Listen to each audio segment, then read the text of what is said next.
ظاهرة عالمية تحدث في جميع دول العالم دون استثناء. طريقة سهلة للأندية للخروج من الضغوطات والإخفاقات حلاً لمشاكل الأندية والمدربين واللاعبين. ضمان لحفظ الحقوق والالتزامات، ولكن بالمقابل هو سيف على رقابة الأندية، قيود وأغلال على الجميع، شروط تعجيزية بمبالغ خيالية. والنادي هو الخاسر الأكبر في الصفقة دائماً، كون وجوده أمر ملح في كرة القدم. تعرف كيف يتحكم الشرط الجزائي في مصير كرة القدم. الشرط الجزائي تعويض أم عقاب؟ إن فكرة الشرط الجزائي هي قديمة، حيث وجدت في القانون الروماني وتحمل معنى الاشتراط والعقاب، ولم تكن غايته التعويض عن الضرر الناتج عن عدم الالتزام، بل قمع جرم عدم تنفيذ الالتزام. وهذا ما أضحت عليه جميع العقود والاتفاقيات في كرة القدم، حيث أصبح الشرط الجزائي أهم بنودها لدوره الكبير في إدارة العلاقة بين جميع الأطراف وحفظ الحقوق والالتزامات. فالجميع يتمسك به عند توقيع العقود، سواء أندية أو مدربين أو لاعبين، لكونه الحل الوحيد للدفاع عن حقوقهم ضد جشع الآخر، حيث باتت ظاهرة مزعجة للأندية عند فسخ عقود المدربين أو اللاعبين، رغم أنه أمر متعارف عليه في كرة القدم، إذ تضطر العديد من الأندية إلى إقالة المدربين من مناصبهم لأسباب عدة، ومنها تردي النتائج وتواضع وتراجع مستوى الفريق وفشله في تحقيق الانتصارات والألقاب، وقد تكون استجابة لمطالب وضغوط جماهيرها، أو ربما حدوث خلافات بين المدرب ونجوم الفريق، أو لتفادي إدارة النادي ضغط وغضب جماهيرها عند إخفاقات الفريق وعدم تحقيقه للألقاب، حيث تبرر إخفاقاتها وتحمله كامل المسؤولية والتقصير، فضلاً عن كونها أسهل طريقة تلجأ إليها الإدارة عند الخلاف مع المدرب، وهي فسخ عقده مع النادي. لكن هذا يحتم عليها دفع مبالغ باهظة وخيالية للمدرب عند إقالته. بالمقابل تكون إدارة النادي أمام خيارين أحلاهما مر، وهو إما أن تتغاضى عن النتائج السيئة للفريق وتبقي المدرب، أو تقوم بإقالته وتدفع له مبالغ مالية كبيرة جدا، مستحقات بالملايين تثقل كاهل خزائن الأندية الرياضية في العالم.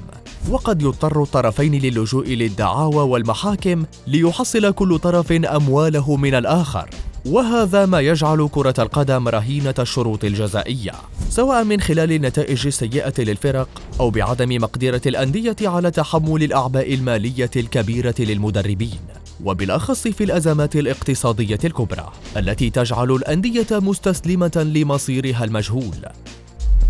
شروط جزائية تاريخية. دائما ما تتردد الأندية في إقالة المدرب بسبب قيمة فسخ عقده المرتفعة جدا، وهذا ما يدفع الإدارة للصبر على المدرب لأقصى درجة مع غض الطرف عن النتائج السيئة التي يقدمها مع الفريق. وإليكم الشروط الجزائية الأعلى في تاريخ كرة القدم التي حصل عليها المدربين عند إقالتهم أو رحيلهم. ويعتلي المدرب الإيطالي أنطونيو كونتي هذه الأسماء، إذ مع خلافاته المتكررة مع إدارة تشيلسي واللاعبين دفعت البلوز لإقالته من منصبه، ليحصل حينها على 26.2 مليون استرليني قيمة الشرط الجزائي في عام 2018. ومن ثم يأتي بعده البرتغالي جوزيه مورينيو عندما أقيل من مانشستر يونايتد في 2018، إذ مع انطلاق الموسم وتراجع نتائج الشياطين الحمر وابتعادهم عن المنافسة تمت إقالة البرتغالي، ليجني حينها 19.6 مليون استرليني. وفي عام 2007 أيضا كان مورينيو قد ترك تشيلسي بطريقة دراماتيكية بعد مشادات ساخنة مع مالك النادي الروسي رومان أبراموفيتش، وكان لابد من خروج أحدهما فائزا، وانتهت باستقالة سبيشال وان بعد الاتفاق بين الطرفين على مبلغ مالي قدر ب18 مليون استرليني. ومن ثم يأتي لوران بلان الذي تمت إقالته من قبل ناصر الخليفي رئيس باريس سان جيرمان بعد فشله في تحقيق الحلم الأوروبي للنادي الباريسي دوري أبطال أوروبا، ليقوم بعدها النادي الفرنسي بتسريحه من مهامه في 2016 ودفع له 17 مليون استرليني.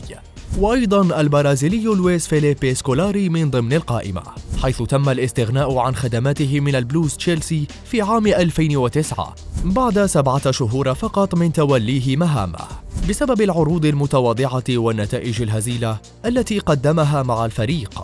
ليعلن النادي اللندني قرار إقالته مقابل دفع 13.6 مليون استرليني. وكذلك المدرب الإيطالي الآخر فابيو كابيلو الذي حصل على 13.4 مليون استرليني بعد إقالته من الاتحاد الروسي لكرة القدم في 2015، وذلك لفشله في تحقيق بداية جيدة مع المنتخب الروسي في التصفيات المؤهلة إلى كأس أوروبا 2016 في فرنسا.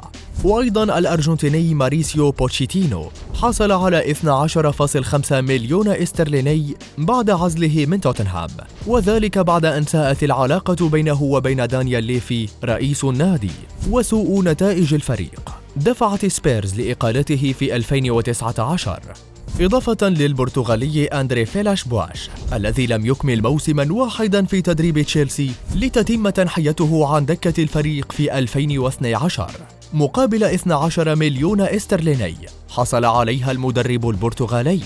وعلى ما يبدو أن تدريب نادي تشيلسي أشبه بالمهمة المستحيلة، وبالأخص عندما تكون العلاقة مع رجل الأعمال الروسي رومان أبراموفيتش مالك النادي اللندني، وذلك بعد الإقالة الغريبة التي تعرض لها المدرب الإيطالي روبرتو دي ماتيو في 2012، وهو الذي كان قد حقق حلما راود النادي اللندني وملكه الروسي، ألا وهو الفوز بلقب دوري أبطال أوروبا بعد 6 أشهر فقط من توليه قيادة الفريق، ورغم عدم فشله في أي مسابقة خاض غمارها، ولكن تم حينها فسخ عقده مقابل 10.7 مليون استرليني. وبات الإيطالي دي ماتيو 7 مدرب يقيله الملياردير الروسي أبراموفيتش منذ أن اشترى النادي اللندني عام 2003. وآخر المدربين في هذه القائمة هو الهولندي رونالد كومان الذي اضطر برشلونة ورغم الأزمة الاقتصادية الخانقة التي يمر بها النادي والاستنزاف لخزينة النادي، قررت إدارة النادي دفع 10 ملايين استرليني نظير الإطاحة بالمدرب الهولندي في 2021، وذلك للنتائج والمستوى الهزيل الذي كان يقدمه كومان مع الفريق، إذ حقق أسوأ نسبة انتصارات لمدرب في برشلونة منذ عام 2003، فضلا عن ذلك لخسارته أول 3 مباريات كلاسيكو له مع برشلونة ضد غريمه ريال مدريد، والعديد من الأرقام السلبية التي جلبها للنادي والتي لا تليق بتاريخ وعراقة الفريق الكتالوني. فبرأيك هل هذه المبالغ الكبيرة مستحقة؟ وهل هي تعويض للمدربين أم عقاب للأندية؟ شاركنا رأيك لنرى.